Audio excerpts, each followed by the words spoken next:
नमस्कार दोस्तों, मेरा नाम है अभय सिंह और आपका स्वागत है आपके अपने YouTube channel current affairs for exam में।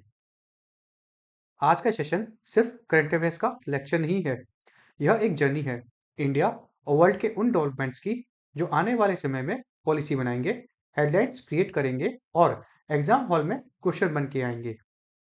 इस वीडियो में कोई भी रट्टा नहीं है, यहाँ हम समझेंगे किसी भी हेडलाइन की बैकग्राउंड, रीजन, इम्पैक्ट और एग्जाम रेलेवेंस। इसलिए रिक्वेस्ट है कि वीडियो को एक स्टोरी की तरह देखिए। चलिए शुरुआत करते हैं। India Liberia pharmacopoeia corporation. हाल ही में इंडिया और लाइबेरिया ने मोनोरोविया में फार्माकोपिया कॉरपोरेशन पर साइन किया है।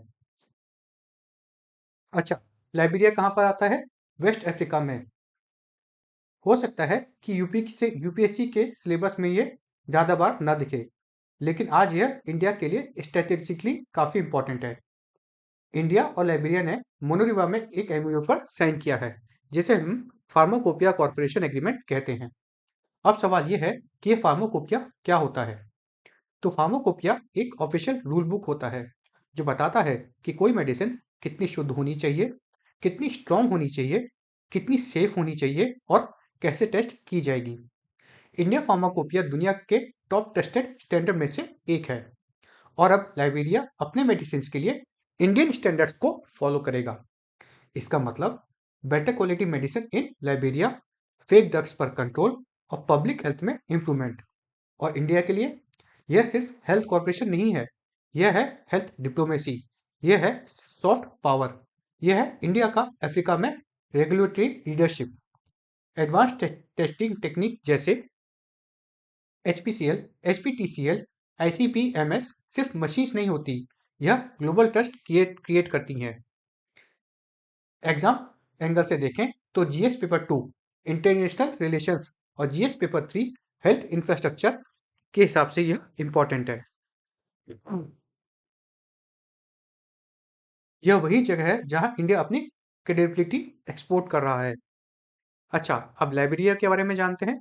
लाइबेरिया जो है यह वेस्टर्न अफ्रीकन एटलांटिक नेशन है जो सियरा लियोने, गिनिया और कोटे आवेरो के पास आता है। इसे सन 1847 में आज़ादी मिली थी। इसकी कैपिटल मोनरोविया है और इसके प्रेसिडेंट श्री जोसेफ बोकाई हैं। इसकी इकोनॉमी ज़्यादातर एग्रीकल्चर पर बेस्ड है और साथ में जो मिनरल्स हैं उनके एक्सट्रैक्शन और एक्सपोर्ट पर। और यहाँ की ऑफिशियल लैंग्वेज इंग्लिश है। चलिए अब अगले टॉपिक पर आते हैं। स्पोर्ट्स की बातें करते हैं, लेकिन सिर्फ मेडल की नहीं। इंडिया ने HDAT स्क्वैश वर्ल्ड कप 2025 हाल ही में जीता है। फाइनल में इंडिया ने हांगकांग चाइना को 3-0 से डिफीट करके। इस जीत को हिस्टोरिक क्यों कहा जा रहा है? क्योंकि इंडिया पहला एशियन कंट्री है और वर्ल्ड का सिर्फ चौथा देश है जिसने स्क्वैश वर्ल्ड कप जीता है। अच्छा, टीम कंपोजिशन समझिए। ज्योत्सना चिनप्पा जो कि अपने साथ एक्सपीरियंस और काम लीडरशिप लाती हैं। अभय सिंह जो कि टेक्निकल मैच्योरिटी लाते हैं और अनाहत सिंह जो कि फ्यूचर की सुपरस्टार हैं। यह विक्ट्री एक सिग्नल नहीं है, सिग्नल यह है कि इंडिया अब का स्पोर्ट्स सिस्टम जो है अब सिर्फ एक दो गेम्स तक लिमिटेड नहीं है। स्पोर्ट्स पॉलिसी, ग्रासरूट ट्रेनिंग और एक्सपोजर जब एक साथ आते हैं तो रिजल्ट वर्ल्ड स्टेज पर दिखता है। एग्जाम एंगल से देखें तो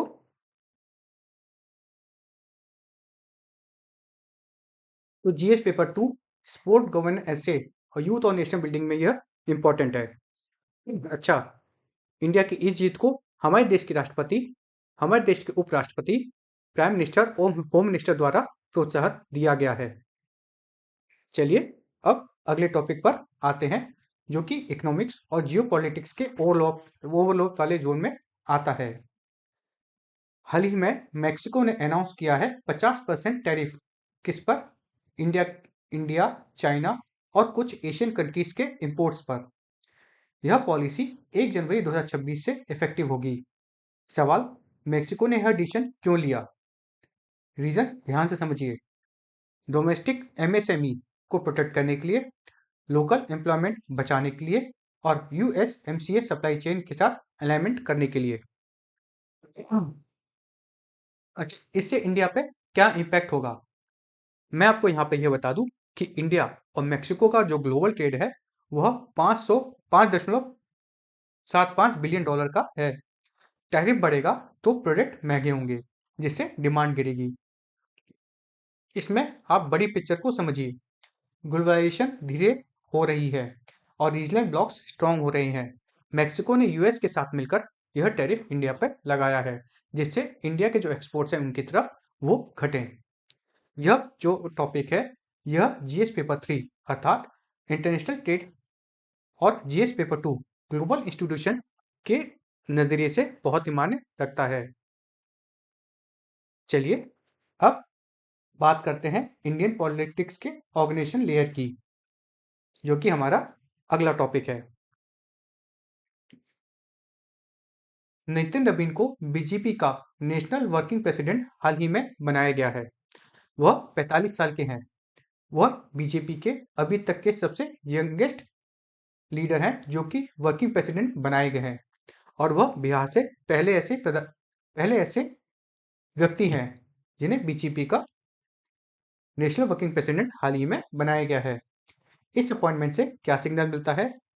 यही कि यूथ लीडरशिप को प्रमोट किया जा रहा है, बिहार पर स्ट्रेटेजिक फोकस है और लॉन्ग टर्म इलेक्टोरल प्लानिंग की जा रही है। नितिन नबीन जो है वह बिहार के पटना डिस्ट्रिक्ट के बनकीपुर से एमएलए हैं। वह वहां से 5 बार विधायक रह चुके हैं और वह रोड कंस्ट्रक्शन डिपार्टमेंट भी संभालते हैं। वह नवीन किशोर के पुत्र हैं। इसके अतिरिक्त बीजेपी ने यूपी का प्रेसिडेंट किसे बनाया है? श्री पंकज चौधरी को, जो कि 7 टाइम्स एमपी हैं, मतलब 7 बार वो मेंबर ऑफ पार्लियामेंट अर्थात सांसद रह चुके हैं। यह अपॉइंटमेंट सिर्फ पोस्ट नहीं होती, यह फ्यूचर इलेक्शन का ग्राउंडवर्क तैयार करती है। अच्छा, एग्जाम एंगल से देखा जाए तो जीएस पेपर 2 अर्थात पॉलिटिकल पार्टीज एंड डेमोक्रेसी के हिसाब से यह टॉपिक इंपॉर्टेंट होता है। चलिए अब अगले टॉपिक पर आते हैं, जो कि स्पोर्ट्स से रिलेटेड है। दोस्तों, जब हम स्पोर्ट्स की बात करते हैं तो अक्सर अक्सर हम सिर्फ मेडल्स, ट्रॉफीज और मैचेस तक रुक जाते हैं, लेकिन रियल स्पोर्ट्स डेवलपमेंट वहाँ होता है जहाँ इंफ्रास्ट्रक्चर, रिकॉग्निशन और पॉलिसी एक साथ आती है। पंजाब के मुल्लरपुर इंटरनेशनल क्रिकेट स्टेडियम में 2 स्टैंड्स का नाम हाल ही में रखा गया है, युवराज सिंह स्टैंड और हरमनप्रीत कौर स्टैंड। अब यह सिर्फ नाम रखना ही है। पहले युवराज सिंह स्टैंड का नाम समझते हैं। युवराज सिंह के नाम सुनते ही हमें 2007 T20 वर्ल्ड कप के वो 6 सिक्सेस दिमाग में आते हैं, लेकिन युवराज सिंह एक मूवमेंट नहीं, वो इंडियन क्रिकेट के मेंटल स्ट्रेंथ का सिंबल हैं। उन्होंने कैंसर से कमबैक किया, मैच विनर रहे हैं अंडर प्रेशर में, और लिमिटेड ओवर क्रिकेटर्स में उनका रेवोल्यूशन एक अलग ही लेवल पे था। चाहे हम वो नेटवेस्ट ट्रॉफी की बात, वो एक उनकी श्रृंखला याद रखें, या 2011 में जो कि ओडीआई वर्ल्ड कप इंडिया ने जीता था, उसमें उनका कंट्रीब्यूशन याद रखें, जहां उनका परफॉर्मेंस ऑलराउंड था। जब जब एक स्टेडियम का स्टैंड उनके नाम पर रखा जाता है तो हर एक यंग प्लेयर को मैसेज मिलता है कि स्ट्रगल के बाद भी कमबैक पॉसिबल है। अब हम हरमनप्रीत कौर स्टैंड के नाम आते हैं। हरमनप्रीत कौर सिर्फ वुमेन क्रिकेट कैप्टन नहीं, वो वुमेन स्पोर्ट्स एम्पावरमेंट का फेस हैं। उनकी 2007 वर्ल्ड कप इनिंग्स ने इंडिया में वुमेन क्रिकेट का परसेप्शन चेंज किया है। उनके नाम पर स्टैंड रखने का मतलब है gender equality in sports, women athletes को इक्वल रिकॉग्निशन और गर्ल्स के लिए रोल मॉडल इकोसिस्टम। अच्छा, इसमें स्टेट पॉलिसी का भी एंगल आता है।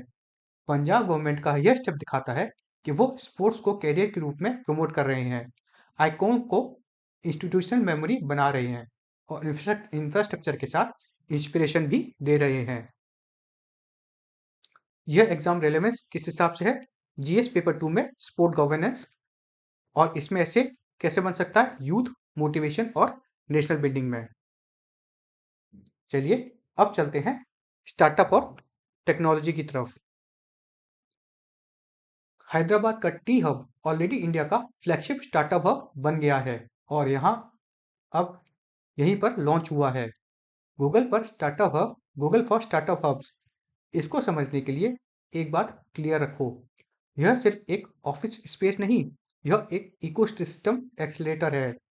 इसका जो फोकस एरिया है वह गूगल ने क्लियर किया है कि इसका फोकस का एरिया होगा AI first startups, deep tech innovations, women lead startups और टायर 2 और टायर 3 सिटीज में टैलेंट को खोज निकालना।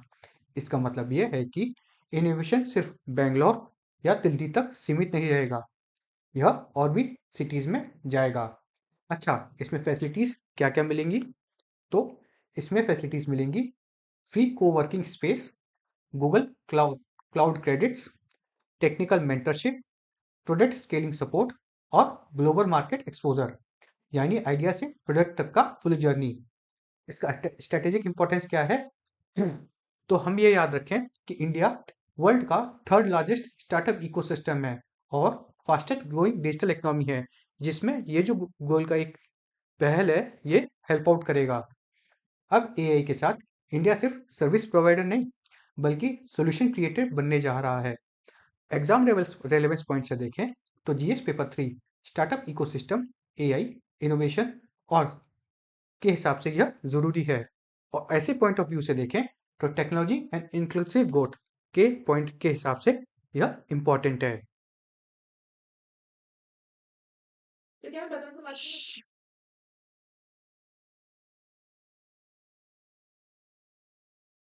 अब बात करते हैं टेक्नोलॉजी और गवर्नेंस की।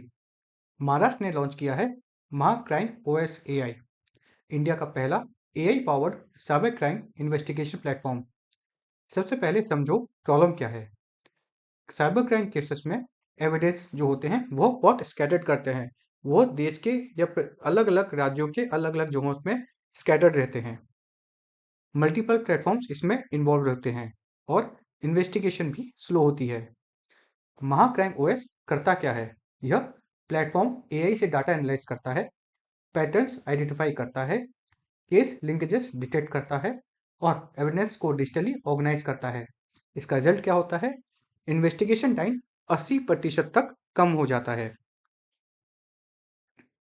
इसका बिगर इम्पैक्ट क्या है?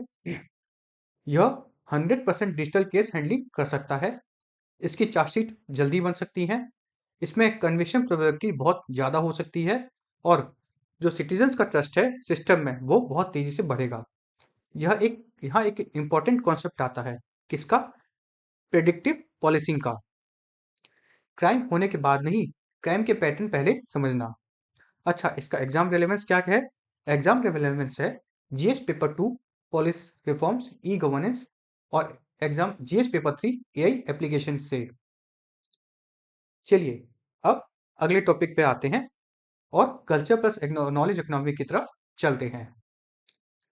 यूनिवर्सिटी ऑफ पतंजलि को डिक्लेयर किया गया है इंडिया का पहला योगा आयुर्वेद क्लस्टर सेंटर। इसका मतलब यह नहीं है कि ये योगा में पहले नहीं था, इसका मतलब यह है कि अब योगा और आयुर्वेद को स्ट्रक्चर्ड एकेडमिक रिकॉग्निशन मिल रहा है। ज्ञान भातम इनिशिएटिव, इसके अंडर 50,000 एशियन मैन्युस्क्रिप्ट और 42 लाख पेजेस डिजिटाइज किए जाएंगे, अर्थात उनको उनके डिजिटल कॉपीज तैयार की जाएंगी। यह मैन्युस्क्रिप्ट जो है यह सिर्फ रिलीजियस टेक्स्ट नहीं है, इसमें मेडिसिन, एस्ट्रोनॉमी, मैथमेटिक्स, फिलोसफी और एनवायरमेंट नॉलेज है। इसका इंपॉर्टेंस क्या है? इसका इंपॉर्टेंस है ट्रेडिशनल नॉलेज को समझना।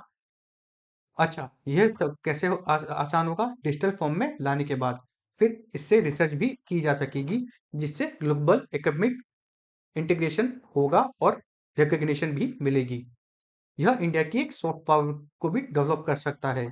इंडिया अपनी सिविलाइजेशन को एक्सपोर्ट कर रहा है, शोकेस कर रहा है और मोनेटाइज भी कर सकता है। इसका exam relevance GS paper 1 culture और जीएस पेपर 2 सॉफ्ट पावर के रूप में किया जा सकता है तथा नॉलेज ट्रेडिशन नाम के ऐसे से रिलेट भी इसे किया जा सकता है।